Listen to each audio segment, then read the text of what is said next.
Salam sehat, tetap semangat. Kembali kita bertemu dalam seri administrasi pajak, di mana pada sesi ini kita akan bersama-sama membahas tentang ketentuan umum dan tata cara perpajakan atau biasa disebutnya adalah KUP. Ya, di mana pada sesi ini kita akan membahas yang pertama mengenai nomor pokok wajib pajak atau NPWP.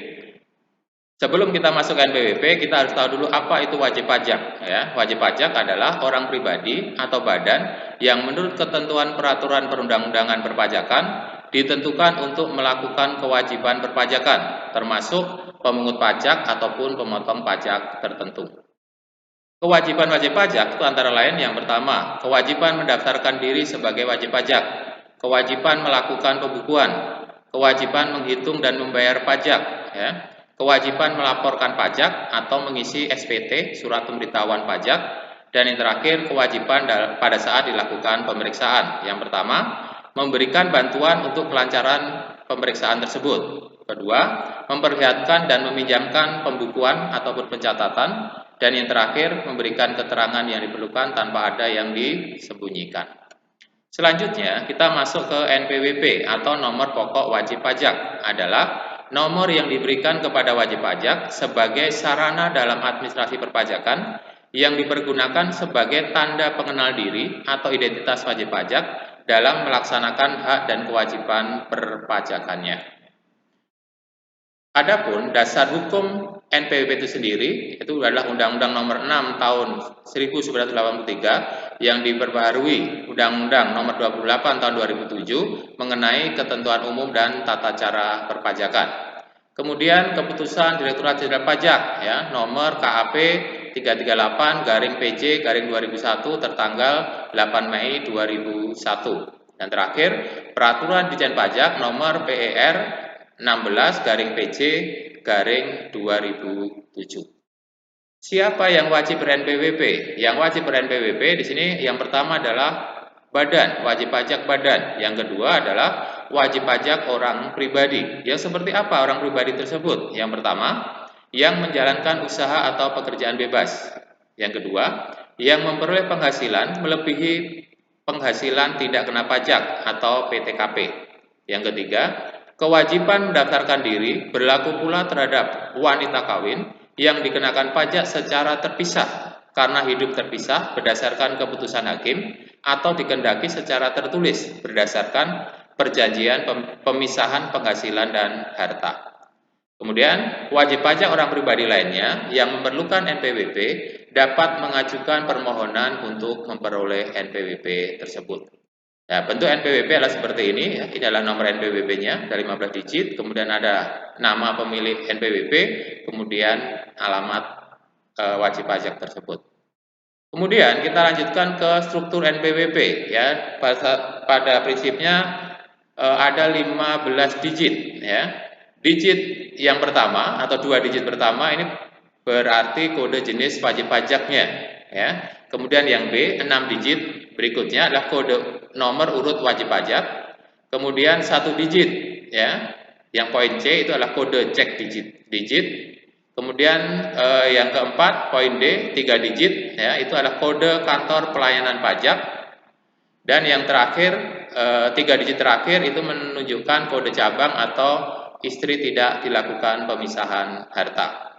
Sekarang, apa bedanya orang pribadi yang ber-NPWP yang tidak memiliki NPWP? Ini pasti ada pembedanya. Pembedanya apa? Akan ditetapkan tarif pajak lebih tinggi 20% bagi orang pribadi yang tidak memiliki NPWP tersebut. Oke, selanjutnya kita akan membahas mengenai fungsi dari NPWP. Yang pertama, sebagai sarana dalam administrasi perpajakan.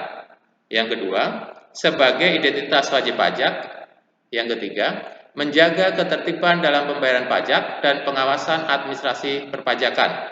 Kemudian, fungsi NPWP yang terakhir dicantumkan dalam berbagai dokumen, khususnya dokumen perpajakan tersebut.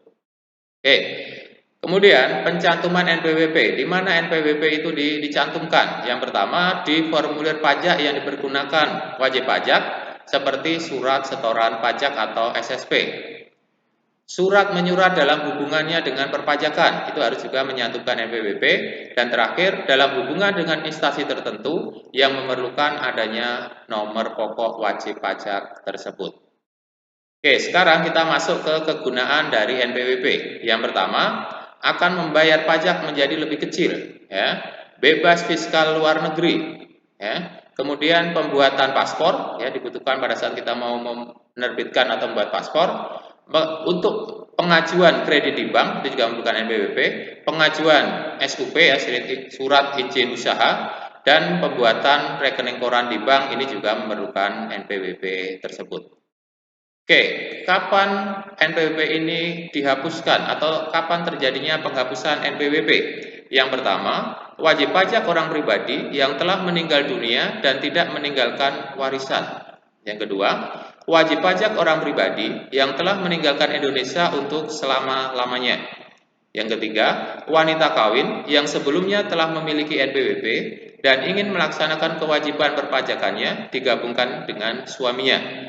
Oke, yang keempat, wajib pajak orang pribadi yang berstatus sebagai pengurus, komisaris, pemegang saham atau pemilik, atau pegawai, dan penghasilan netonya tidak melebihi PTKP. Kemudian yang kelima, anak yang belum berumur 18 tahun dan belum pernah menikah yang telah memiliki NPWP dan ingin melaksanakan kewajiban perpajakannya digabungkan dengan kepala keluarga atau orang tua. Kemudian yang keenam, wajib pajak warisan belum terbagi dalam hal warisan telah selesai dibagi. Kemudian yang ketujuh, wajib pajak badan dilikuidasi atau dibubarkan karena penghentian atau penggabungan usaha. Yang kedelapan, wajib pajak BUT atau bentuk usaha tetap yang telah menghentikan kegiatan usahanya di Indonesia. Kemudian yang kesembilan, instansi pemerintah yang sudah tidak memenuhi persyaratan sebagai pemotong atau pemungut pajak. Dan yang terakhir adalah wajib pajak yang memiliki lebih dari satu NPWP, tidak termasuk NPWP cabang. Kemudian, jangka waktu penyelesaian permohonan penghapusan NPWP ini, ya, paling lama adalah 6 bulan. Itu berlaku untuk wajib pajak orang pribadi, wajib pajak warisan belum terbagi, dan wajib pajak instansi pemerintah tadi. Kemudian, paling lama 12 bulan itu berlaku untuk wajib pajak badan. Perlu diketahui, penghapusan nomor pokok wajib pajak dimaksudkan untuk kepentingan administrasi perpajakan dan tidak menghilangkan hak dan kewajiban perpajakan yang harus dilakukan oleh wajib pajak tersebut. Oke, selanjutnya di mana kita melakukan pendaftaran sebagai wajib pajak? Ya, pada prinsipnya di sini wajib pajak ada 3, orang pribadi, pemungut atau pemotong, dan badan. Ya, tempat pendaftarannya ada di KPP, Kantor Pelayanan Pajak. Ya. Untuk orang pribadi pengusaha tertentu sesuai dengan tempat tinggal dan tempat kegiatan usaha. Adapun untuk pemungut dan pemotong pajak dan juga badan, KPP-nya adalah tempat kedudukan badan ataupun pemungut atau pemotong pajak tersebut. Oke, sekarang jangka waktu pendaftaran NPWP, ya, kita kelompokkan menjadi 2, untuk wajib pajak badan atau orang pribadi usahawan dan wajib pajak orang pribadi non usahawan. Ya. Untuk wajib pajak badan atau orang pribadi usahawan paling lambat adalah didaftarkan untuk mendapatkan NPWP adalah paling lambat 1 bulan setelah saat usaha mulai dijalankan. Adapun untuk wajib pajak orang pribadi non usahawan paling lambat adalah pada akhir bulan berikutnya apabila sampai dengan suatu bulan dalam 1 tahun buku memperoleh penghasilan yang telah melebihi PTKP. Kemudian di sini jangka waktu pendaftaran NPWP untuk PPKP atau pengusaha pengukuhan usaha kena pajak yaitu sebelum dilakukan penyerahan BKP ataupun jasa kena pajak atau JKP. Oke ya, jadi kita bisa uraikan ya, kita bikin wajib orang pribadi, kita kelompokkan menjadi 2, ada usaha atau non usaha. Untuk usaha adalah 1 bulan sejak usaha itu dimulai harus sudah didaftarkan. Yang non usaha 1 bulan sejak memiliki penghasilan di atas PTKP. Itu untuk orang pribadi. Adapun untuk wajib pajak badan adalah 1 bulan sejak usaha itu dimulai harus sudah didaftarkan untuk mendapatkan NPWP. Oke, bagaimana prosedur pendaftaran wajib pajak? Ya, di sini Untuk orang pribadi atau badan, ya kita harus isi formulir, datang ke KPP di tempat domisili, ya jangka waktunya adalah 1 hari, sudah akan terbit NPWP kita. Sedangkan untuk pendaftaran mendapatkan NPWP ini kan ada dua, secara offline ataupun secara online. Untuk secara online, ya ini adalah prosedur pendaftaran NPWP secara online. Yang pertama adalah mempersiapkan dokumen dan email, ya mempersiapkan dokumen pendukung pendaftaran NPWP sesuai dengan ketentuan. Persiapkan juga alamat email aktif yang akan digunakan untuk melakukan pendaftaran NPWP secara online.